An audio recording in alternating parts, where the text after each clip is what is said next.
యూనివర్సిటీలు డిగ్రీలు ఇచ్చే విద్యా కేంద్రాలు మాత్రమే కాదని, సమాజాన్ని ప్రభావితం చేసే ఆవిష్కరణలకు వేదిక కావాలని ముఖ్యమంత్రి చంద్రబాబు నాయుడు అన్నారు. యూనివర్సిటీలు జాతీయ ఆస్తులని, వాటిని కాపాడుకోవాలన్నారు. విశాఖలో జరిగిన ఆంధ్ర యూనివర్సిటీ శతాబ్ది ఉత్సవాల్లో ముఖ్యమంత్రి చంద్రబాబు నాయుడు సోమవారం పాల్గొన్నారు. యూనివర్సిటీలో 64 కోట్ల రూపాయలతో చేపట్టిన ఏయూ ఐ ఫ్యాక్టరీ నెట్వర్క్ సెంటర్ను ప్రారంభించారు. మరో 112 కోట్ల రూపాయలతో 9 ప్రాజెక్టులకు శంకుస్థాపన చేశారు. బాయ్స్, గర్ల్స్ హాస్టల్, కన్వెన్షన్ హాల్తో పాటు మరికొన్ని అభివృద్ధి పనులకు శంకుస్థాపన చేశారు. అనంతరం కార్యక్రమాన్ని ఉద్దేశించి ప్రసంగించారు. రాష్ట్రంలో ఎంతోమంది నాయకులను తయారు చేసిన గెడ్డ ఆంధ్ర యూనివర్సిటీ అని, ఎందరో రాజకీయ ఉద్దండులు ఇక్కడి నుంచే వచ్చారని ముఖ్యమంత్రి చంద్రబాబు నాయుడు అన్నారు. మాజీ ఉపరాష్ట్రపతి వెంకయ్యనాయుడు ఏయూ నుంచే వచ్చారు. ప్రముఖ పారిశ్రామికవేత్తలు కూడా ఇక్కడి నుంచే వచ్చారు. ప్రపంచంలోని చాలా యూనివర్సిటీలో ఇక్కడ చదువుకుని వెళ్ళిన వారు ప్రొఫెసర్లుగా చేస్తున్నారు. ఏయూలో చదువుకునే వారంతా అదృష్టవంతులు. ఇక్కడ చదువుకుంటే ఎంత బాగుంటుందనే ఆలోచన మళ్ళీ నాకు వస్తుంది.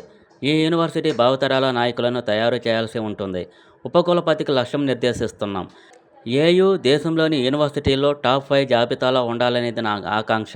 ప్రపంచంలో 100 అత్యుత్తమ యూనివర్సిటీలో ఆంధ్ర యూనివర్సిటీ ఉండాలని, ఈ స్థాయిలో అభివృద్ధి చెందాలంటే నిధులు కావాలి. అందుకే 500 కోట్ల రూపాయలను ఆంధ్ర యూనివర్సిటీకి ఇస్తాం. 500 కోట్ల రూపాయల కార్పస్ ఫండ్ వస్తుంది. ఒక్కో విద్యార్థి ₹1 చొప్పున సాయం అందించినా చాలు.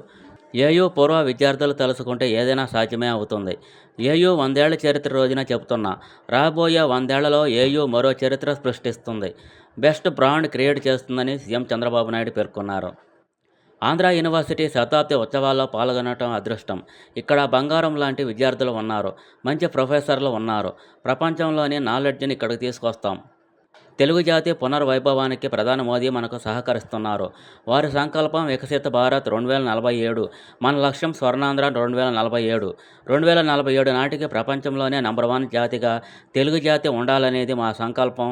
మా సంకల్ప జైత్ర యాత్ర ఏయూ నుంచే ప్రారంభం కావాలి. పనిచేసే బాధ్యత మాది, సహకరించే బాధ్యత మాది. దాన్ని నిరూపించుకునే బాధ్యత మీదే అని విద్యార్థులను ఉద్దేశించి ముఖ్యమంత్రి అన్నారు. కార్యక్రమంలో ఉపరాష్ట్రపతి రాధాకృష్ణన్, మాజీ ఉపరాష్ట్రపతి వెంకయ్యనాయుడు, గవర్నర్ అబ్దుల్ నజీర్, ఒడిషా గవర్నర్ హరిబాబు, కేంద్ర మంత్రులు శ్రీనివాస వర్మ, పెంబసాని చంద్రశేఖర్, రాష్ట్ర విద్యాశాఖ మంత్రి నారా లోకేష్, మాజీ క్రికెటర్ సచిన్, దర్శకుడు త్రివిక్రమ్, మంత్రులు, పూర్వ విద్యార్థులు పాల్గొన్నారు.